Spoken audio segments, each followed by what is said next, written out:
It's impossible not to love a good video game secret ending. Because these pieces of closing content aren't usually canon, it means the developers can have a bit more fun with these moments and explore situations that are sure to leave player bemused and confused in equal measure. In fact, if you boil all of these down to just one word, they would have to be, what? So let's take a look at them today. As I'm Jules, this is WhatCulture.com, and these are 8 secret video game endings that made you say, what? Number 8. Helios. Returnal. Now, Returnal might well be the David Lynch of video games, and I say that both as a huge fan of the game and of the legendary filmmaker's work, as both are divisive, invite a ton of further reading, and confront audiences with pretty difficult subject material. Arguably, Returnal is much more of an enjoyable ride than a Lynch project though, as at least here you get to blow off some of the frustrations by annihilating enemies with sci-fi weapons. But as much as you might try, the plot of Returnal keeps dragging you back down to the watery depths, and it's very possible to come out the other side of this game with little to no understanding of what transpired, and you know what, there's no shame in that, as it's told in a rather obtuse manner. However, if you really want to set your brain to absolute melted cheese, then try digesting this super secret ending. Gained by collecting hidden fragments and using the car key after defeating the final boss, you'll be treated to a series of events that will have subtext hounds tearing the seams of their trousers with excitement. Here you'll witness a pregnant alien-like creature, a point of view from an astronaut witnessing a car crash, a frantic swim to the surface, and finally a gasped Helios as we finally end the scene. From what internet super sleuths have gathered, this scene is meant to represent our main protagonist's cycle of grief for abandoning her son in a car accident to drown, and her repressed feelings manifesting as monstrous creatures. However, I can sum it up for you in one word. Just take a guess at what it is. That's right, it's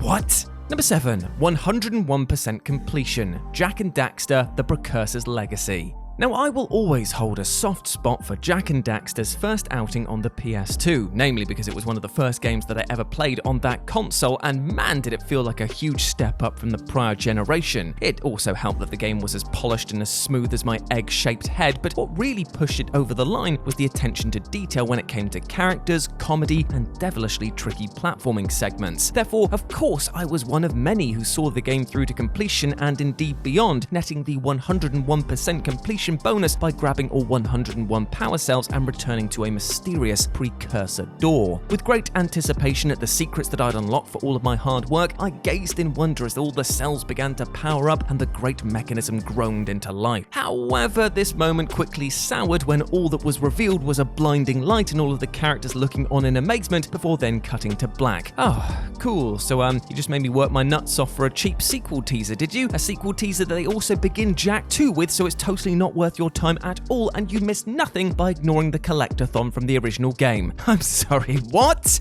Number 6. 1 million roses. We love KATAMARI. If you've never played the KATAMARI series of games, then it's basically like taking your mind to a spa retreat. Your eyes will soak in a cavalcade of colours and you'll be tasked with the bizarre but strangely relaxing task of rolling everything up into a ball, all for the joy of your dad, who also happens to be the king of the cosmos. Oh yeah, it's also very weird, yet that is why we love it. What we don't love about We Love KATAMARI, however, is the game's secret ending, which not only felt like a slap in the face, but because of the time it took to unlock it, felt like the aforementioned slap was going in slow motion and the person doing it was dragging their nails agonizingly across your face. To better explain, come the end of this title, you're tasked by your dad to roll up 1 million roses, which when you consider that you've rolled up cities, towns, and continents doesn't seem like too much of a hassle. The problem is, however, is that these roses only spawn in set numbers, meaning that you can only collect small increments at a time when you load up the game, meaning that this task will literally take you weeks to complete. However, let's just say that you went through the rigmarole of learning to roll and balled up 1 million roses. So, what's your reward? Well, if you wanted a sarcastic slap on the back from your old man and a message saying that this was to teach you the meaning of perseverance, then you're in luck. But for everyone else expecting a bit more, well, sorry my friend, there's absolutely nothing of value here for you.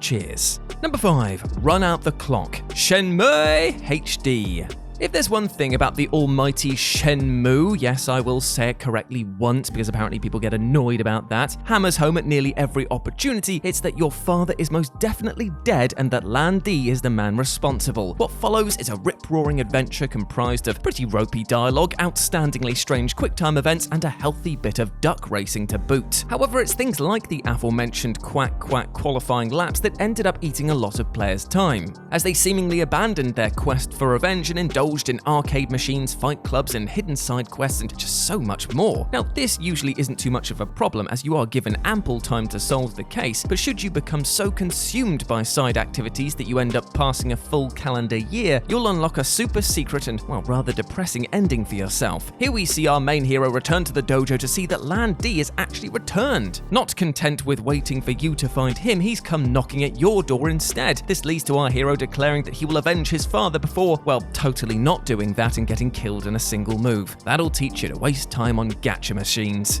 Number 4. The dog ending. Silent Hill 2.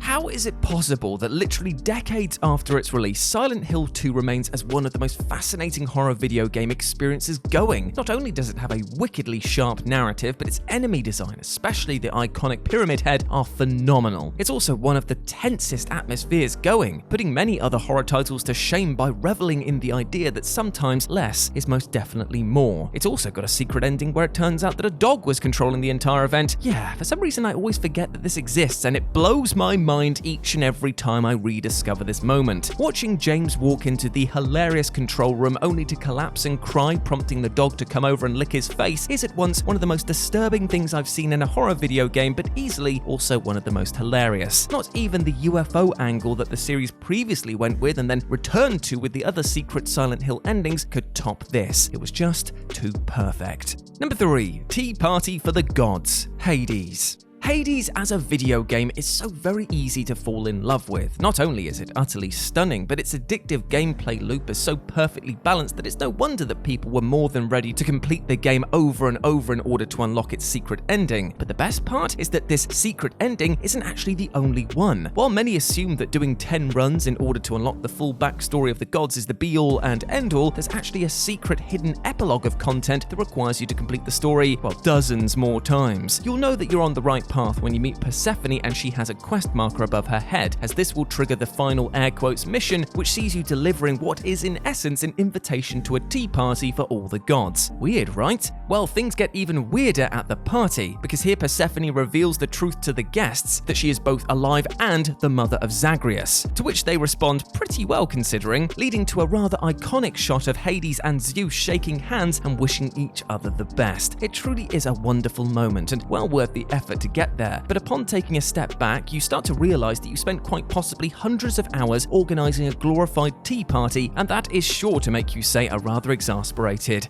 "What?" Number 2. Drink beer, eat rats. Mortal Shell. Ah, Mortal Shell, one of the few Dark Souls clones that actually stands far enough apart from its inspirations that you can start to appreciate its nuances. When you're in the thick of combat, smashing the marble off meaty enemies and then hardening in an instant to tank a blow, you really start to see what Mortal Shell is all about. Perseverance, determination, and of course a hell of a lot of swinging those mighty weapons. But what if all of this sounds a little bit too much like effort? Well, luckily developer Cold Symmetry has you covered, because they actually programmed in a secret ending that is both genuinely shocking and also surprisingly chill. Once the player locates Baghead the Brigand, you're able to engage in a special dialogue with him if you're carrying a roasted rat and also some superior moonshine. He'll ask if he can have both items off you and then offer you to join him in the life of being a brigand, singing songs, eating rats and drinking until the world ends, to which you can say yes. This will then cut to the pair of you just chilling out and reveling long into the night as images of the world around you crumble under the weight of ghouls and other nasty creatures. It's a brilliant and rather twisted moment of respite, sure to leave your jaw on the floor. And number 1, the serious ending, the Stanley Parable. We're all well aware by now that the Stanley Parable is not your typical gaming experience. Far from it, in fact, as this title is basically a deconstruction of the very medium, while at the same time thumbs its fingers at your so-called preconceived notions. It's also a game that doesn't take itself too seriously, until that is, it most definitely does. You see, even though the game boasts a ton of ludicrous endings that are sure to make your head spin, it also includes one that acts as both a reward and weirdly a punishment. So, say you wanted to check out all these endings for yourself, but didn't want want to replay the game over and over in order to do so? Well, if you're playing the game on PC, you'll likely look up some console commands in order to create a specific save state or dive into the files or use some cheats. However, in doing the latter, you're taken to the serious room, aka a room with no exits and just a solitary table in the middle. Here, the narrator will lecture you about the ramifications of cheating at great length, and the only way to escape this is to restart the game once more. Hilariously, you can actually input the SV_cheats1 command in multiple times, causing the narrator to grow more and more frustrated that you're clearly not learning your lesson. Still, as a secret ending of sorts, it's completely off the wall. And there we go, my friends, those were 8 secret video game endings that made you say, what? I hope that you enjoyed that, and please let me know what you thought about it down in the comment section below. If you want to follow me further, you can do so over on Twitter at RetroJ with a 0, or you can swing by Live and Let's Dice, that's Dice with a C, where I do all of my streaming outside of work, as well as Warhammer Battle Reports, so if either of those things interest you, then come check us out. But before I go, I just want to say one thing. I hope that you are doing well, my friend. I hope that you are going through your life as happily and as healthily as you can and treating yourself with love and respect, because you goddamn well deserve both of those things. You deserve all of the best things in life, and do not let anything or anyone else tell you otherwise, alright? You're a massive ledge, now go out there and smash it. As always, I've been Jules, you have been awesome. Never forget that, and I'll speak to you soon. Bye.